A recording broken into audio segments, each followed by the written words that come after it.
So tonight we say to Michael Bloomberg and other billionaires, sorry, you ain't gonna buy this election. Bernie Sanders is ascendant. There's no other way to call it. I know for the past few months, I've been saying there's been a feeling, there's been something in the ether that it feels, this kind of energized feeling around the candidate. And it is being shown in numbers at this point. You can see it, despite them trying to black him out, despite the media trying to pretending as if the man doesn't exist, or the negative coverage that MSNBC will do, when they do acknowledge the fact that he's a human being walking about this earth. He's surging. You can look at it in the polls. And I will make a prediction. If Sanders wins California, he will win this primary. I know a lot of people think that he's going to be cheated again and everything else. Fair enough. All of those things can be eventual realities. I would make the argument that if Sanders wins California, he will win this primary. I have a feeling he's going to win this primary anyway, but that's a feeling. That's just something that's in you, and those things have a tendency to lie. Nevertheless, he is positioned well to do so. I'm going to go through several of the polls that have come out over the last couple of days in order to kind of make my pitch on this. Now, polls aren't necessarily indicative of the actual fact of what the election result will be, but trends matter. And I keep saying this more than the numbers, what the trends are doing and how they're breaking out across all of the polls. Like, for the most part, the preponderance of the polls are showing very specific trends in very specific directions. And my argument is if those trends start to break down, those candidates, you'll see movement within the context of the polls. Right now, it looks like it's between Biden and Sanders.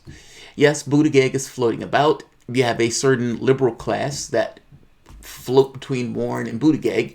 And as Buttigieg has gone up, Warren has gone down. But as that has happened, you've had this kind of clarified field of sorts where the two people who keep showing up are Sanders and Biden. And they are floating between each other in regards to who's in the lead. In regards to the real clear politics average, Warren has hit the third spot. And the polls are only looking better for Mr. Bernie Sanders. Welcome to the Soapbox.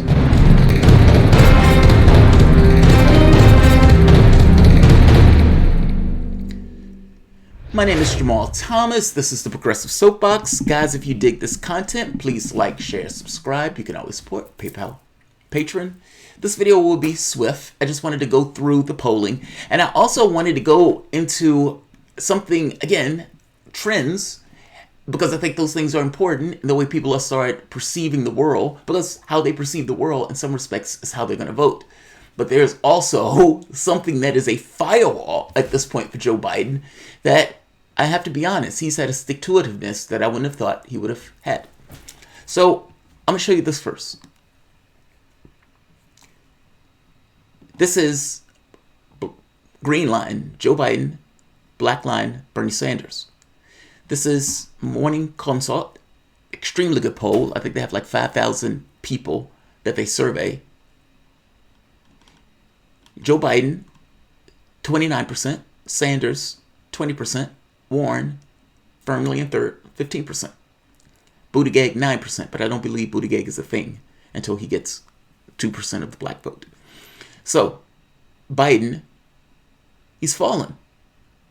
But for the most part, his bases remain intact.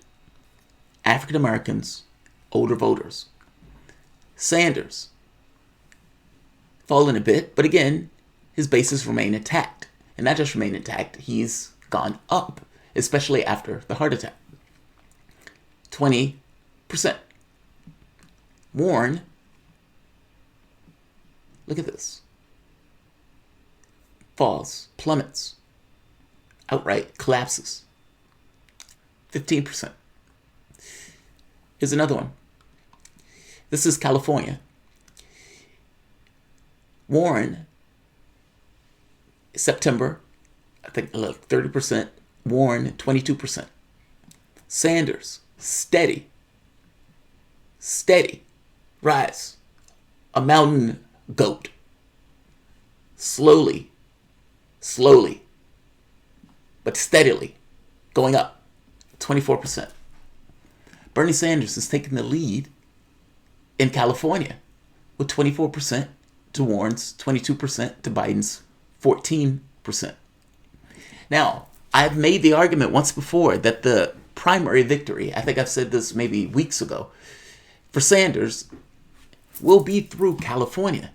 He has a ton of staff in California, and they are agitating to get that state.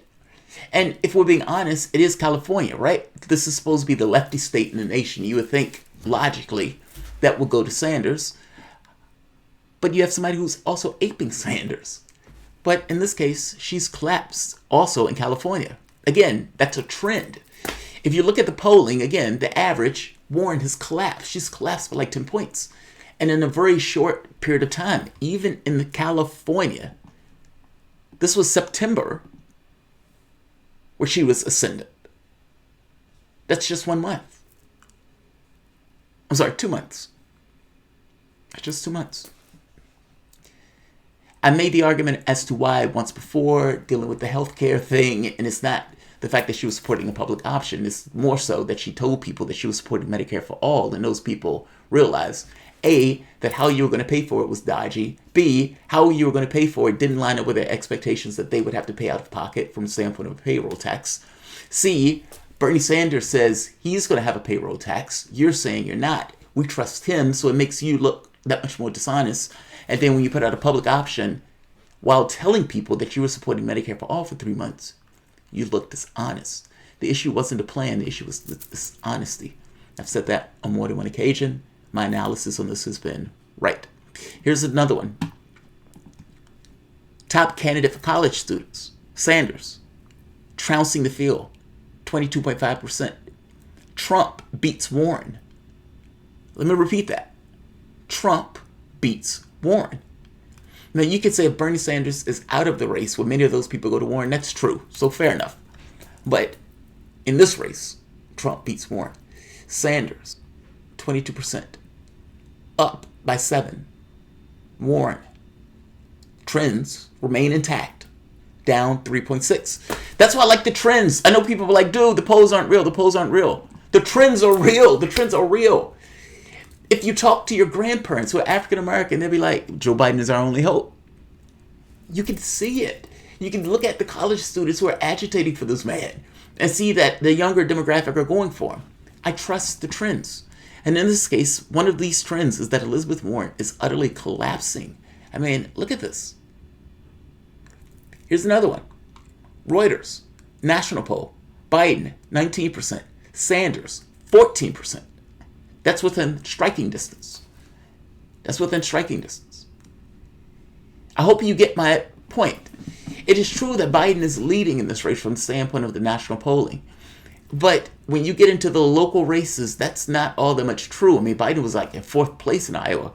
He's now riding through the quote-unquote no malarkey tour. But there's been malarkey on that campaign trail. But I hope you get my point.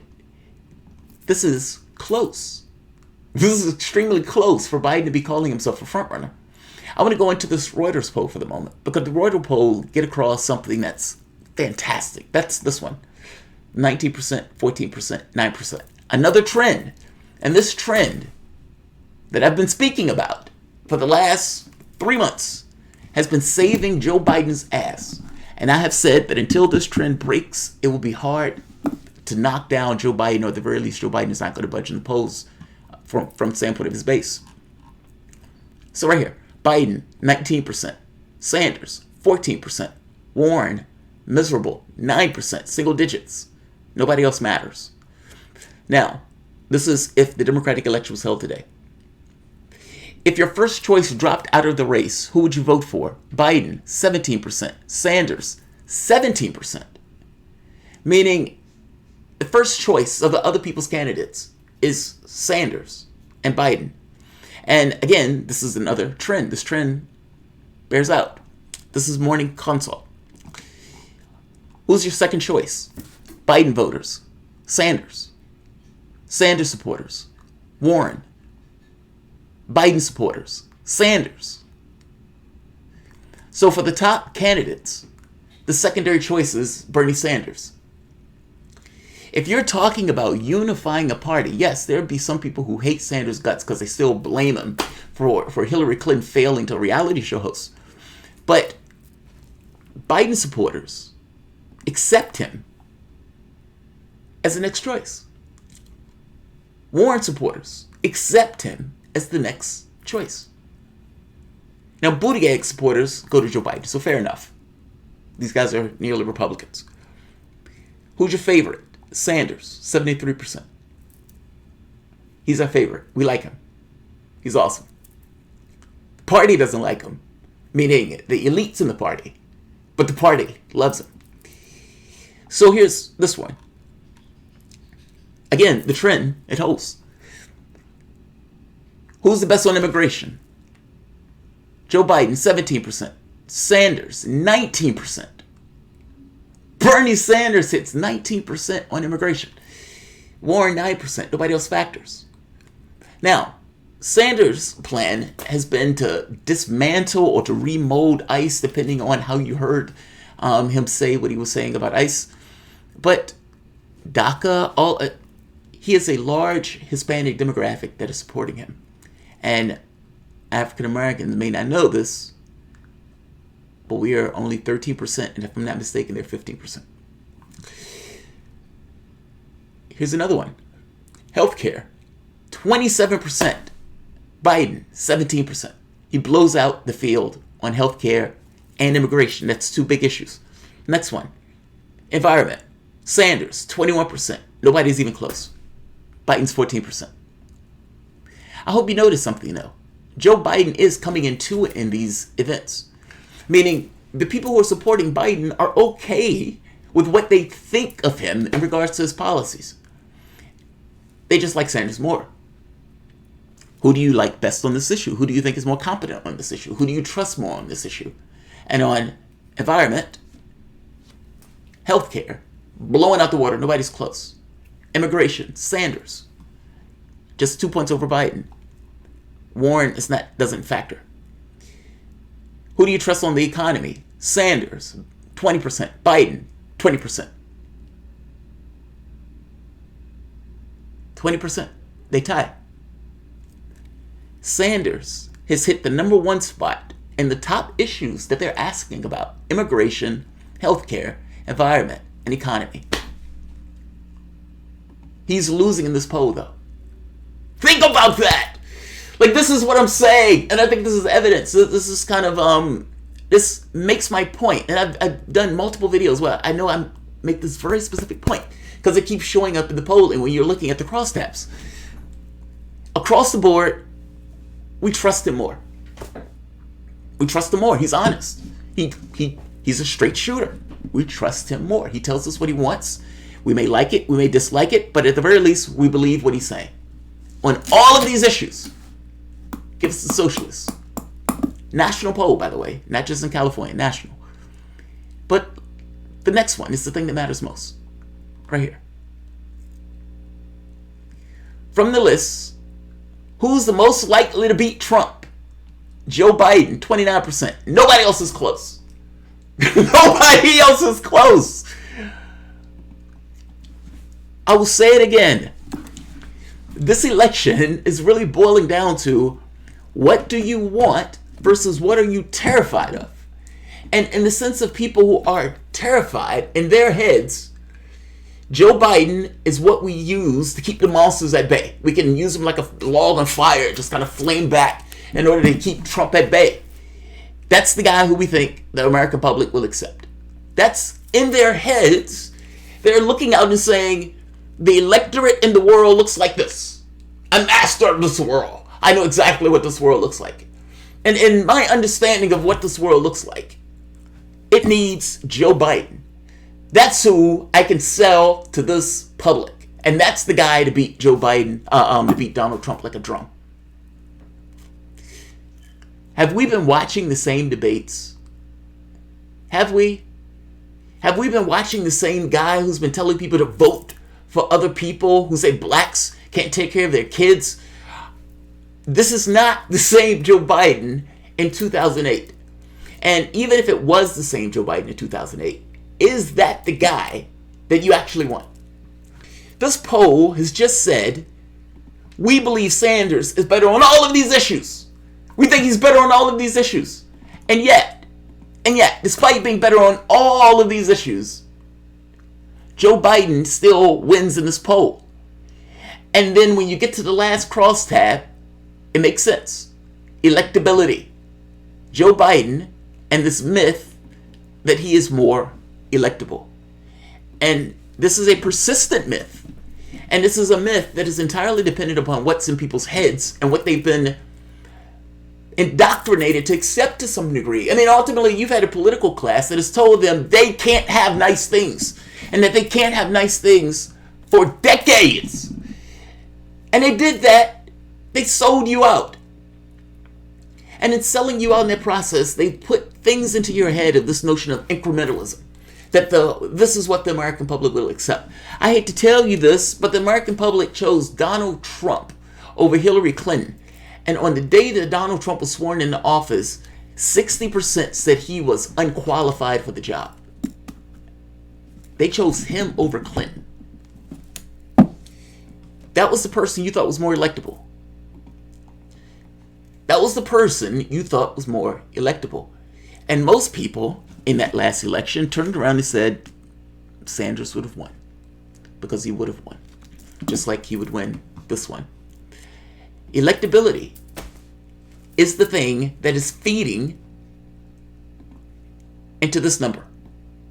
That 5% difference is electability. That's Joe Biden's edge in this poll. If electability falters, meaning if these numbers break, or Joe Biden is no longer the most electable, then these numbers start to hold sway. And again, this is only a faction of the party that thinks he's more electable. When you get into the youth vote, the people who are younger, regardless of the political demographics, or the racial demographics, or gender demographics, they choose Sanders. The older demographic thinks he's risky. This, back and forth is the thing that is going to determine who wins and whether or not that vote can be broken. I will say this one way or the other. Sanders is the number 2 person for Biden and for Warren. Meaning the top 3 people, 2 of them are willing to go to Sanders if one of them gets out the race. All right, I'll leave it. I didn't want to keep this one long, but I did want to go into some of the polling because I think that's fucking fascinating. Like this notion of electability. This I keep saying it's a fickle mistress, but Joe Biden is remaining strong progressive. Of course, Sanders gets that. Can unify the Democratic Party. Joe Biden gets this. Now, Joe Biden shouldn't get this because, look, the issue is if you look at the people who are less willing to accept another candidate, those are Sanders supporters. I got to be honest, I'm not voting for any random Democrat. I voted Jill Stein last time. I don't know who's going to run for the Green Party, but I would be willing to do it again, especially if they're putting up a Joe Biden. Maybe the Democratic Party needs to lose twice with their establishment candidate in order to get it through their heads that this doesn't work. I would put to you, though, that they would be willing to do that. The people who are at the top are not hurt by Trump being in office.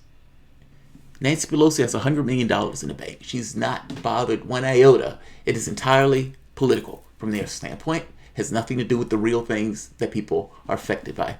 The only reason a class is being brought up in this political discourse this time around is because Sanders is in the race. If it wasn't, those economic concerns would just be there for political fodder.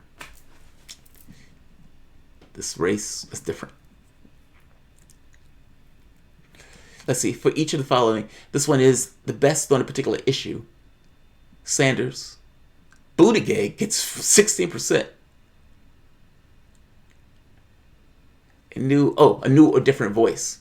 Buttigieg is not a new or different voice. He's the same corporate blank slate as Obama and as Clinton were. All right. I'll end this like, share, subscribe. Thanks, guys. Be back in a few.